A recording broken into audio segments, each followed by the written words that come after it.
Thank you for this opportunity to address you all this afternoon. I'm conscious that you've been served a real feast of synodality. I'm not sure how much more I can add to it, but I'll try and give a few reflections from my perspective as a journalist covering the Vatican and as someone who has been following and researching the synodal reforms that have been taking place recently. For some time it struck me that the synodal process is the big story in the church today, and that we're living through the most crucial event in the life of the church since the Second Vatican Council. So I see it as my role as a journalist to try and tell this story, exploring what the synod means for reform and renewal in the church, understanding the tensions, the conflicts, and the challenges that it opens up, as well as looking at the trajectories that it is showing for the future.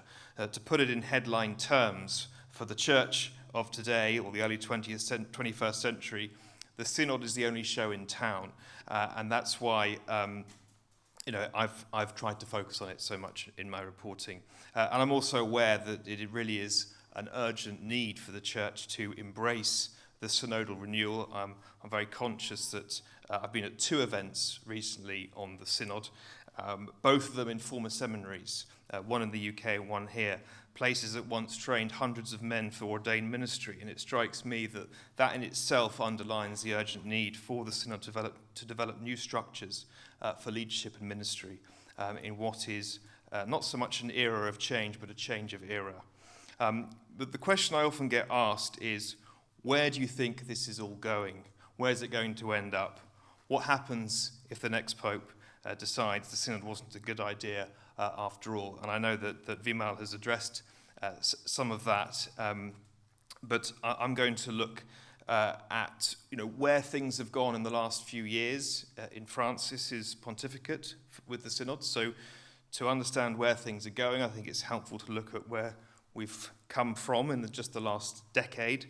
I think that provides a kind of clearer idea of where things might be heading.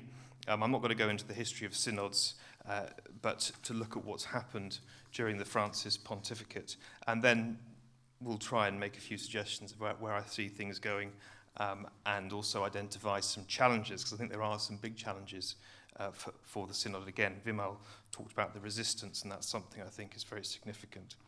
But I think it's important to bear in mind, and it's something that struck me looking back over the years of Francis, how this idea of a more synodal church, the seeds for it were sown very early on. In fact, really at the first moment that the Pope addressed people after his election. And I'd like to quote from those words, which were made by the Pope from the balcony of St. Peter's. And he said, "Now we take up this journey, bishop and people, this journey of the Church of Rome, which presides in charity over all the churches, a journey of fraternity, of love, of trust among us." And I think you see here, in those first words from Francis, the concepts of journeying together of bishops and people. And I think that is quite significant, really, because there are people who say, well, all these synodal ideas, where have they come from? What is this just the latest initiative of Francis? But actually, you can see it's there right from the very beginning. And then again, in the first interview that Francis gave following his election to Antonio Spadaro, he said, "The consistories of cardinals, the synods of bishops, are important places to make real and active consultation. I don't want token consultations, but real consultations." So again, he was pointing to the need to consult the laity, to have a better way of bishops and people discerning together. And we've had over the last 18 months this extraordinary consultation process, but the first consultation actually for the synod started for the family synods in 2014, and then we had for the youth synod, there were these pre-synodal gatherings, and the 2019 Amazon synod, there was a listening exercise involving 87,000 people. So you can see how it's grown and developed. I remember that when the family synod consultation took place. It was in the form of a questionnaire. And I remember when it was first released, we weren't sure whether it was real or not, whether this was actually a genuine thing. And at the time, the results were not published by certain bishops' conferences. And I think that shows just how far things have come in 10 years. I mean, the current synod process actually says not to have questionnaires, but to have the in-person active dialogues and listening. But there you can see, just in the Francis pontificate, to me, a big shift that's taking place. As a Vatican correspondent, I think it's important to stress how the synods have changed under the Francis pontificate in terms of the way they've been conducted, and the fact that the bishops have a freedom to discuss and disagree openly. That wasn't the case during John Paul II and Benedict's papacies. No topics are off limits, and Francis has freed up this debate and disagreement, which we've seen in the Family Synod and the Amazon Synod. As the Pope likes to say, the plates have been thrown in disagreement, and that's okay. But I've also seen that as a result of the synod process, the opposition to Francis has often been very pronounced in those times. I remember in the Family Synod, the group of cardinals who wrote a letter to the Pope basically attacking the synod process. I remember vividly doing an interview with the late Cardinal George Pell about the Family Synod. It wasn't actually an interview because he presented me with a handwritten document of what he wanted me to report. It wasn't really a question answer, he just said, read what I've said. And then, of course, during the Amazon Synod, there was the campaign, I would say, from certain sections of the Catholic media against the use of indigenous statues from the Amazon, which were then thrown in the River Tiber by an activist. So I think it's quite possible, quite likely, that in the synod meetings in 2023, this October, and 2024, we're going to see some sustained and vocal opposition to it, to the process. But I think, like the Second Vatican Council, the opposition to the synod comes from a well-organised, well-funded minority and is not representative of the church at the grassroots. One senior member of the synod team said to me that the opposition actually shows that the process is going in the right direction. Francis is putting his trust in the synod process. The synod is a privileged space to discern the will of the Holy Spirit, even if that means unleashing tensions and disagreements. And as I explained about the Australian process, this can get very, very tense and very difficult. But I think what we've seen over the last 10 years, and what I've witnessed as a reporter, is that the Pope has brought about incremental changes, which cumulatively amounts to something of a quiet revolution in the way the synod process and indeed the way the church is operating. The synod is no longer a meeting of bishops. It's actually something that's seeking to include everyone, and no topic is off the table. But I think it's also true to say that the synods that the Pope had before calling this process, there were two problems that were identified. The first is that by opening up the discussion, there's a risk that the church can be led into a paralysing ideological disagreement. It was interesting in the Amazon Synod, where there was a debate on whether married men could be ordained. Pope Francis commented that the discussion became a parliamentary-style clash, and there wasn't a discernment. So despite the majority of the bishops saying, we want to move forward with the ordination of married men, there was a minority who resisted, and the Pope said, we're not going to... He didn't say yes, he didn't say no. But there was a problem he saw. And I think there's also a risk with the idea that we need to keep on discerning, which is what Francis said, because at some point you have to make a decision. As one seasoned church observer said, it's all well and good to say we need to keep on discerning, but eventually we're all going to be dead. So there needs to be some decision making. But I think he saw in the disagreements at the Amazon Synod, which became quite, to his mind, polarizing, the need to ensure that the church becomes synodal in how it decides things. So the need to have the process to actually hold together the tensions. That's, I think, one of the factors behind him calling this much bigger global process. And the other thing, of course, is the question of participation.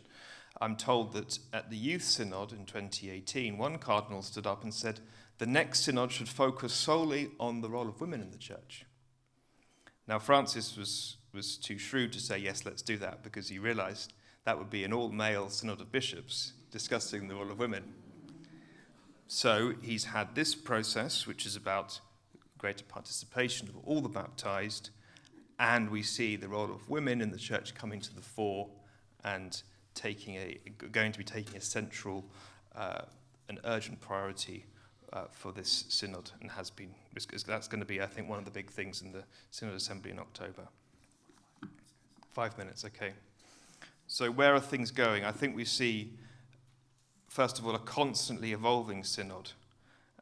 There's talk, obviously, of trying to implement synodality at every level of the church, pastoral councils, diocesan councils. But here's something to put out there for wider discussion.